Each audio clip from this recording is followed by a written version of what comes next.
Γεια σας, καλώς ήρθατε σε ένα ακόμη βίντεο μου.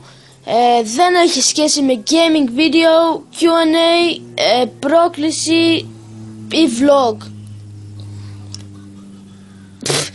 Μαλάκα, εκεί που μίλαγα πρόσεξα το δέντρο τώρα εκεί στην κάμερα. Τι ωραία που είναι. Okay. Λοιπόν, δεν έχει σχέση, όπως σας είπα, με Q&A, vlog, πρόκληση, gaming video. Είναι λίγο σαν το 2J.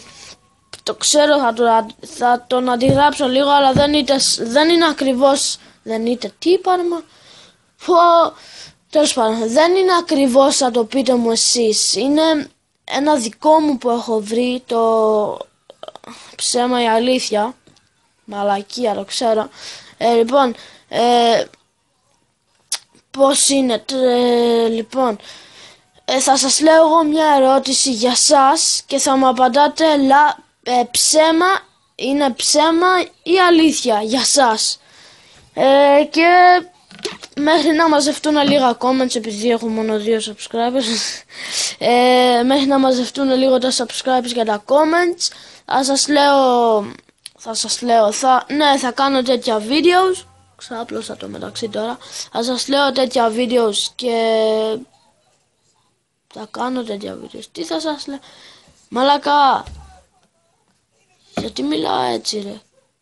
Τέλος πάντων, θα κάνω τέτοια videos μέχρι να μαζευτούν λίγα subscribes και comments. Επίσης,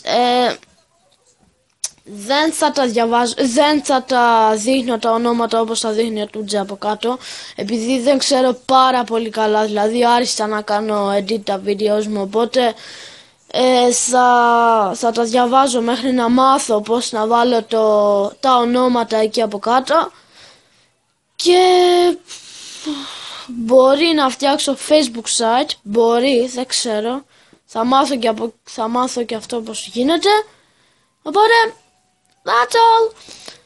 Thanks for watching. Like άμα σας άρεσε το βίντεο και subscribe άμα θέλετε να συμμετέχετε και να συνεχίσω αυτά τα videos και να share άμα θέλετε. Οπότε bye bye. See you next video.